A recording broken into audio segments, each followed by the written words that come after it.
All right, this video I'm super pumped about. This is it's gonna be like a revival, sort of. This is as you can probably tell, it's a 1970 to 73 Chevy Camaro. This one's actually a 1973 LTRS, I believe. That's what I was told. That's what some of the badging looks like, but I haven't really confirmed anything. I don't know a ton about the vehicle. I'll go over a brief introduction, how I got it, what it looks like today, what I know is wrong with it, what I don't know, and then we'll just get right into it. So, I picked this up maybe an hour or so south of where I'm at. Guy on Facebook Marketplace was selling it. I think it was his dad's or his, originally his grandma's, but his grandma passed away, passed down to his dad. His dad didn't use it, gave it to him. He didn't have the time, effort, care, or money to get the project rolling or the know-how, so he was just selling it. I picked it up for what I think was a pretty good price. I mean, it was worth it to me. Doesn't really matter. I've been looking for one of these for a very long time. Any of you guys that have seen some of the other videos on the channel, you'll know that I had a 75. I sold it. I always wanted a 70 to 73. So from what I understand, this had some sort of a semi-restoration done sometime in the mid-90s, earlier mid-90s, and it's pretty much 100% complete. Everything is there to my knowledge, and just by looking over it, everything is there on the car. All the badging, the different trims, it's all there.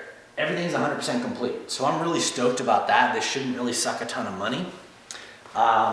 It's a small block Chevy, a 350 with a turbo 350 transmission. I'd prefer a 4-speed, even a 3-speed, but the turbo 350 automatic is fine. It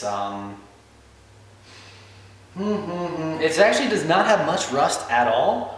I'll show you the bits and pieces of rust that has. The extent of it is this back window. This is how I got it. It's not there, you can probably tell. And there's one side, it was a vinyl top, so there's a side on the driver's side that's got a big hole in it, about the size of my fist by the B-pillar.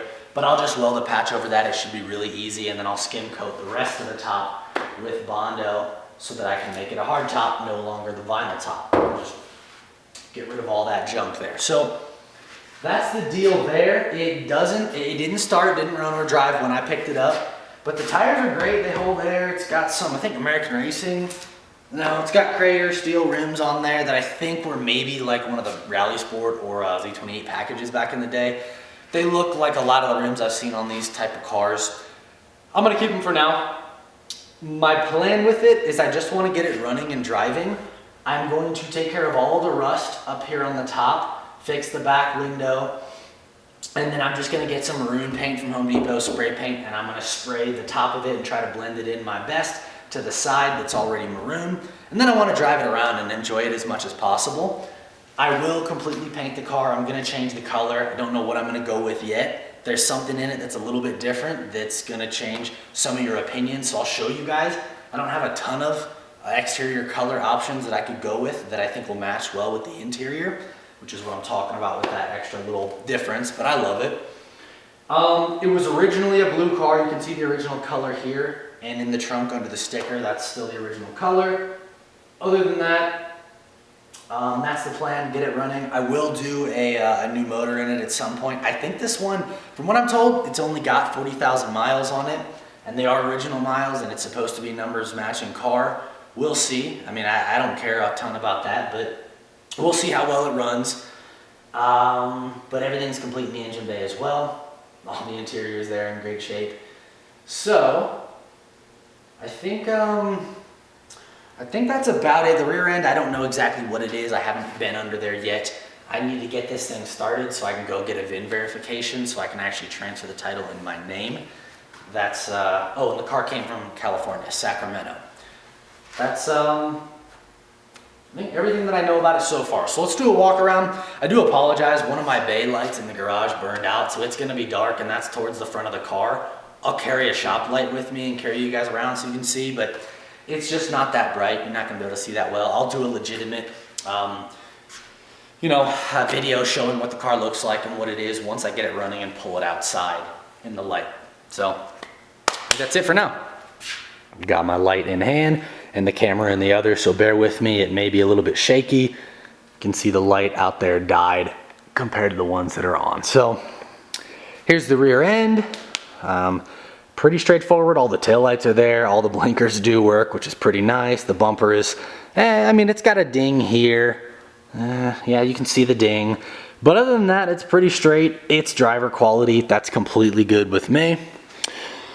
Let's pop the trunk and we can see a little bit more about what it came with. Some parts from the engine bay. The fan is removed. The air cleaner has been removed, so the carb's just sitting there. Got an extra lens. That looks like a speedo cable there as well, so I assume that the speedometer doesn't work. But otherwise, everything in here looks pretty darn solid. This is just kind of mud. This stuff right here is mud in that area. There is a little bit of surface rust type stuff, but over there, that all looks fine to me. That looks fine. Back here, there's a little bit of like surface rust, some stuff starting to flake and bubble, and something right here. Man, camera's not gonna focus, but I think the trunk pan or this taillight pan was replaced at some point when they did their original restoration, because there's a lot of seam sealer right in there. I don't know if that's the way it was from the factory or not, but it looks like a ton of seam sealer, so I imagine, and it looks brand new. This metal looks really new, and that looks a little bit discolored, so maybe it was replaced, maybe it wasn't, and kind of cool there. Oh, I'm falling over. Beneath where the sticker typically sits on these guys, let me get this thing to focus. You can see the original color of the car. It was that blue color. But otherwise it's been repainted. Now, here's the bad part. Right there. That's a nice gaping hole. There's another one right there. I did not chop those out. This is how I got it. This was underneath the soft top. When they have these soft tops like this, a lot of them do rust here. So it's fine. It should be really easy for me to patch this in and then clean it up with some Bondo and paint over everything. Now this right here also, it's a bit of rust eating away there, but I should be able to replace this piece. I'm pretty sure I can order that online relatively easily. The rest of the windshield, it's not that bad. You know, you can see, all right, somewhere around there. You can see it's pretty good. One piece was cut out there, not by myself, so I got it. The rest of it, it's all right. The rest of the roof is pretty good. Just a lot of this like surface rust and then a little bit of pitting here. All around this area, you got a little bit of pitting from sitting under that vinyl top. So I'll probably just do a skim coat with Bondo to cover that up. If you guys got any ideas, by all means, let me know. I've done a restoration on that K5 Blazer over there. I replaced a bunch of rust, but I really didn't have to do any skim coating or anything about this pitted rust. And that's a truck too, so I didn't do, you know, crazy level of restoration. So if you guys got pro tips, let me know. All the window trim is there, all the glass is intact. There's a little bit of rust up here, you can see kind of some pitting, and there could be some more down in there. I can see a little bit starting on the inside of the windshield. But otherwise, everything's really straight here, right down the line. There's no rust on the floors or the rockers. Those are all completely solid, in great shape. All the emblems are there, which is super nice. And there's a shot of the rims. The front, everything, it does have split bumper. I think that was stock for the RS, I believe. But I don't know, someone could have swapped that out, I suppose. I haven't checked the VIN or anything like that. Before we check out the engine, let's run over to the interior and I'll show you what I was talking about. But this side pretty good, no hole in the B-pillar, and everything's straight, no rust here. The floors are good. The quarters are absolutely great. Even behind those little plastic guys, there's nothing back there. It's pretty awesome. So this is the interior that I was telling you about. The LT, I think that's why it has the wood grain everywhere. Type LT on the steering wheel. If I can get it to not blind you, but take my word for it. And I was really pumped that it had the entire full gauge package there. None of them are dummy lights. I don't know if they work because this thing hasn't run. Did not come with AC. That's just the heat there. It does have a new carpet kit, I'm sure, when they did this restoration back in the 90s. And then these red velvet looking seats. I think they're cool. I actually love the maroon. I think it looks great. It's the front and the rear. It did have a sunroof put in. But they're in great shape too. There's really no rips on them. But that's, in my opinion, that's what limits my choices when it comes to color for the exterior.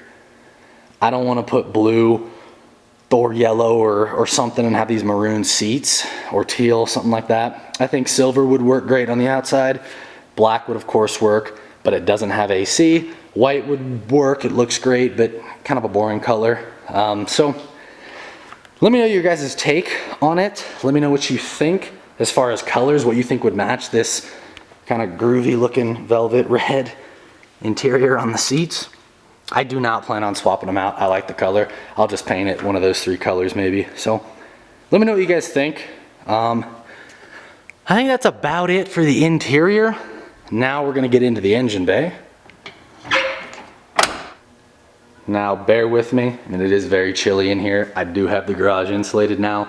I was blowing the little jet heater, but I've since turned it off, so apologies if I am heavy mouth breathing in the background here.